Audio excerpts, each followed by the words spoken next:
A very good evening to my dear students. We are going to have the Human Resource Management Module 3 Part 2. Today I will be talking about the different internal mobility. Okay, so we will start with different types of internal mobility. The first type of internal mobility that I will be talking about is transfer. Transfer is what?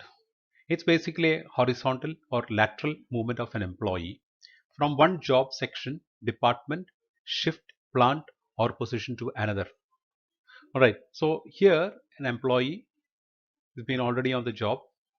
He can be transferred from one job. It may be from one job to another, maybe from teaching to administration, or from one section, from HR section to finance section, or from maybe a department, possibly from the teaching department to academic department, or maybe shift from morning shift to evening shift, or even from plant, from fact Udyogamantal to fact Ambalamugal plant, or maybe a position from one position to another.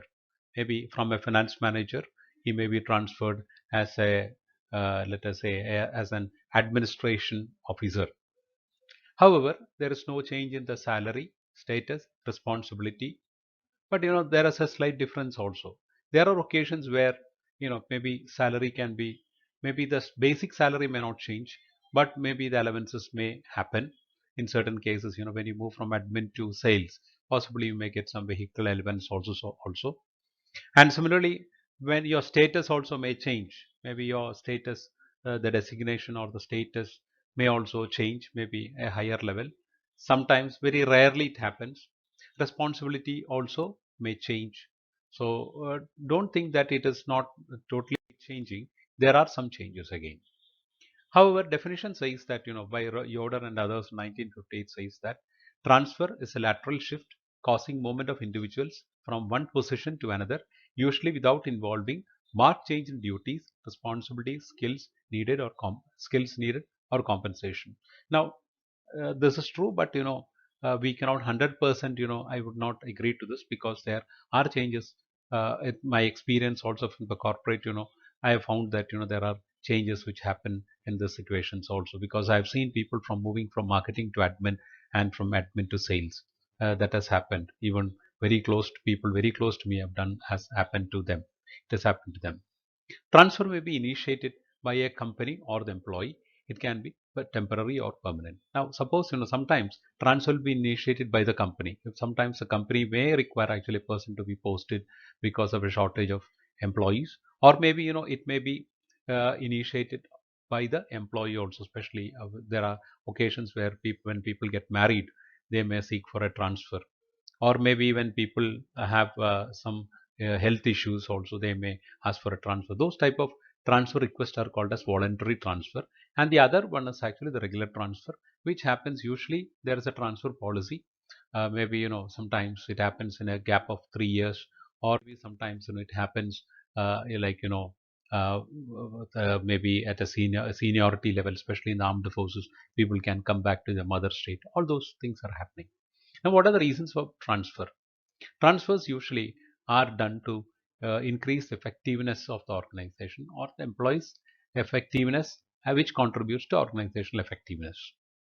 Because people, a person who has got skills in finance, if he is working as a teacher, possibly, or let us say in finance as a manager, working in a teacher may not be right. Possibly the skills may be different. So again, organizational effectiveness, it can be done to increase versatility.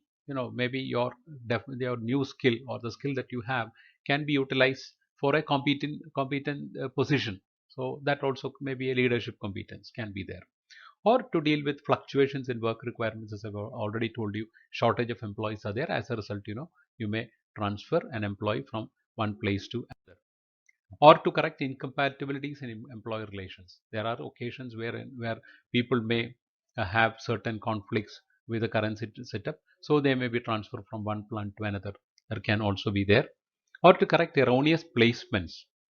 Sometimes due to placement, you are given a placement to the person, but the person doesn't fit in that particular job. So for that also you may have a transfer to relieve monotony. In fact, this is something which I always feel, that a person should be transferred in every 3 years, because after 3 years it becomes monotonous job. So I believe that either you change the organization or maybe change the position or designation, which is very good for the employee, because he is in a new person and he can find opportunities, new opportunities can be there. So monotony, boredom, all those things can be reduced.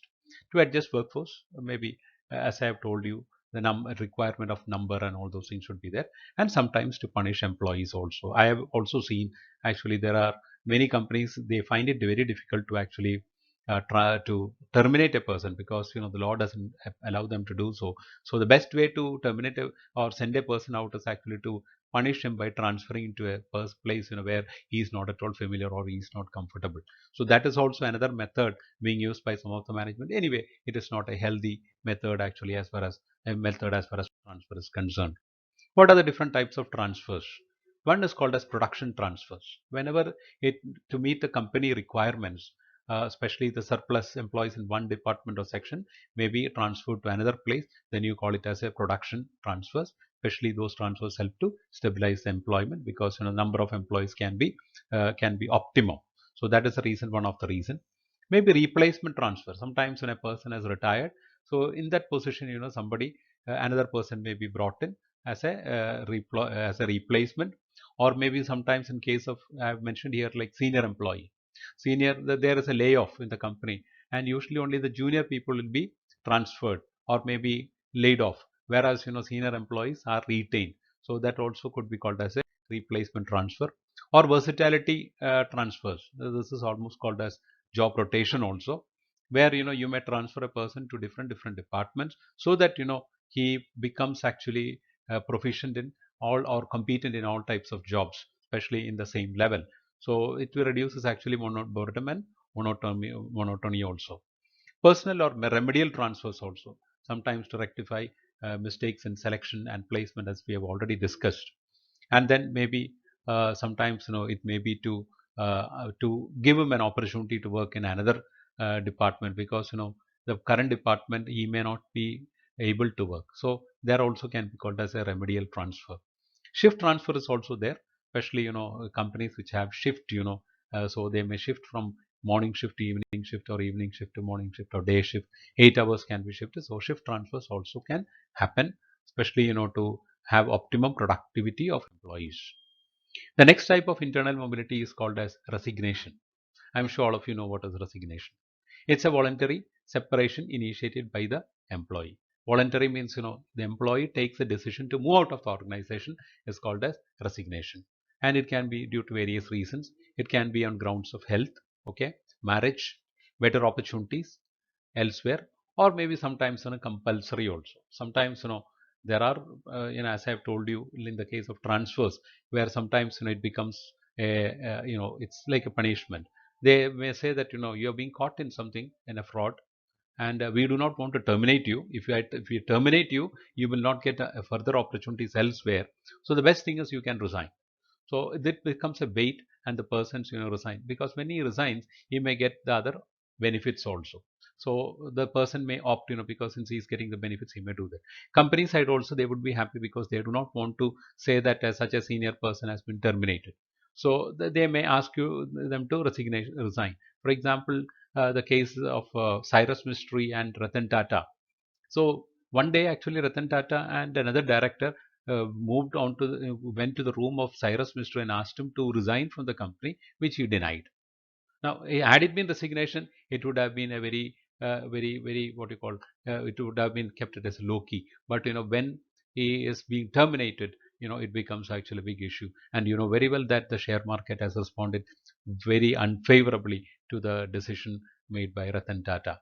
Okay, some resignations may enable organization to rectify mistakes in hiring of employees and to bring in fresh talent also. So resignation also may give an opportunity, like resignation, or even retirement.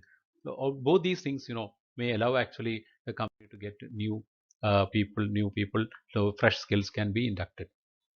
However, resignation is not a healthy one, especially when it is a talented employee, is a competent employee. resignation is not a good alternative. And during this time, some of the new generation organizations do something called as exit interview also. Now, exit interview is to find out as to why this person, the company wanted him to stay back, but the person is resigning and leaving. So they would ask, what was the reason for you to resign? So they may conduct an exit interview, or sometimes they may take a feedback, or like different methods are being used. Either an exit interview or maybe a feedback has been taken, so that the next person or the person another person may not have the same reason for leaving from that organization. So that is called as resignation. Retirement, I am sure all of you know what is retirement. So once again, significant milestone in the life of an employee, main cause of separation from employees from organization. Retirement is of mainly three different types. It is called as compulsory retirement. An employee should retire after attaining a specific age, because in every organization or in the government, they would prescribe that you have a time for retirement, either 58 years or 60 years or 61 years, like that. There could be a time. So at that time, you have to retire, so which is called as compulsory retirement. Then there is something called as a premature retirement. Okay, now an employee may retire before this specified age. It may be due to bad health, physical disability, family issues, and because of that he may say that he is retiring. Sometimes you will find that organizations may give full benefit if you complete a certain period of time, especially for the ex-servicemen.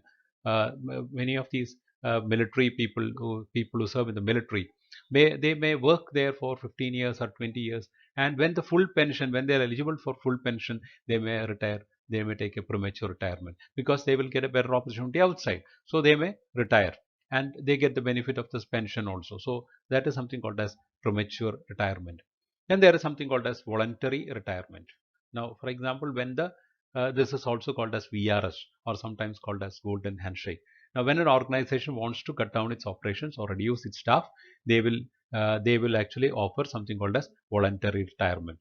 For example, when State Bank of India and associate branches, banks merged with each other, there was a possibility for several people being offered. They would say that people have completed 25 years can get full benefits and they can retire. Maybe like their rest of the period, maybe 5 years or 10 years, they may at that particular salary may be given to them in advance. The advantage is, like after 10 years the salary will increase, so there is a burden for the organization. And here also you would find that for the person also, he is also ready to leave because he may get into certain another organization and make a career out of that. So that also can be called as voluntary retirement. All right. Okay, the next one is dismissal. Now, dismissal is the termination of a service of an employee by way of punishment, especially the reasons can be because of certain indiscipline, or maybe due to or conduct or ethical issues or fraud. In such cases, especially dismissal happens, especially financial fraud is one of the very severe, or maybe abuse. Okay, is one of the reason where suddenly you would get actually termination of services, which is called as dismissal. But dismissal is not actually a very it is not very easily possible unless and until valid cases are there. Otherwise, if they challenge in the court of law, possibly the court will be in favor of the employee. Then there is something called a suspension. Suspension means temporarily there is a indiscipline or a conduct issue, but temporarily you are out of service. So there can be there, I'm sure, but at the same time, in suspension, after giving a suspension, there has to be a inquiry has to be conducted. Okay, for reasons of discipline, a workman may be suspended without prejudice during an inquiry. Similarly, during the suspension period, the employee receives the subsistence allowance also. And suppose if the case is proved that the employee has not committed anything wrong, he will have to, whatever balance of wages also will have to be paid.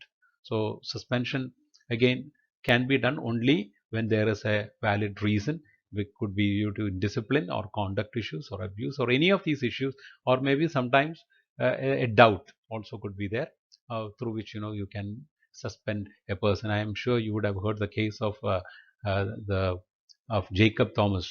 Okay, DGP Jacob Thomas, who was on suspension because he had released actually a book which Sravugal Koppam. Okay, I'm sure you would have heard that book. And during that time, he was actually suspended from service. Now, I think he has to be taken back. Similarly, another IAS officer who hit that Sri Ram, who was hit by this motorcycle, who was hit with who was hit a newspaper report with this car, was also on suspension now, going to be taken back into service. So these are all called, they are all cases of suspension. Then you have something called as retrenchment. Okay, retrenchment means, like temporarily it is out. It is not suspension, but it is a retrenchment, means temporarily. It may be mostly, if it is suspension is given for disciplinary, retrenchment is reaching an age. Usually it is not a punishment. Of course, there are certain issues where people go for punishment also. However, I would not agree with that, but still I would say that, either retirement or maybe due to reasons of winding up the company and all, there can be retrenchment. For example, Binani Singh. Binani Singh, when they found it very difficult to carry on the operations, they went in for a retrenchment. I wouldn't say it is a disciplinary action or retirement. I would volunteer retirement can be said, but I would say that retrenchment is when an organization cannot function or cannot continue. Then they would go for retrenchment. Binani Singh had an issue of profits. As a result, they decided to close down, and during that time, they have retrenched actually employees. Okay, there are several examples of retrenchment in this country. And the Industrial Dispute Act of 1947 lays down the following conditions for retrenchment. One, the employee must be given 1 month's notice in writing indicating the reasons for retrenchment or wages. So 1 month notice has to be given, and wages also has to be given. The employee must be paid a compensation equal to 15 days for every completed year of service. So how many years he has completed, that much of 15 days has to be 15 days wages has to be paid. Notice in the prescribed manner. Okay, in the absence of any agreement to the contrary, the worker employed last must be terminated first. So you would find that it is like retrenchment. Usually, as I have told you, it is an issue when the company has finds it difficult to continue. So the retrenchment happens usually from the junior most employee to the senior most. Retrenched workers must be preference in future employment also. So suppose if the organization starts anew, then the retrenched employee should be given preference as far as recruitment selection is concerned. And last one in this internal mobility is basically layoff. I'm sure you would have heard about this term several times in India. Now, layoff is what? It implies a temporary removal of an employee from the payroll of an organization due to circumstances beyond the controller of the employer. For example, like the employer, the production facility of that particular unit is finding it is stopped because of requirement for raw materials, or maybe because of power. As a result, the company has no other option, but to actually lay off. So they may be given actually a certain subsistence allowance to cope on during that particular period. All right. So that is called as layoff. But layoff is not basically separation. Layoff is basically not termination or anything. It is actually the employee will be called back after once that layoff period is over. The layoff also happens very often happens, especially when there is a water shortage or power shortage or raw material shortage. Layoff happens, and during that time, it will be the employee will have to move out of temporarily, but he will be given certain subsistence allowance also. With this, we are completing the third module, and I will be I will be continuing the fourth module. I find this is a very good method of actually doing this, and easy to do. I hope the quiz that you have done also was quite easy. Now tomorrow, I will be sending the PowerPoint to you, and you can go through that, and you will have to do that quiz also. And thank you very much for attending the class. Wishing you all and your families uh, safe safety, as well as God bless you all. Thank you very much.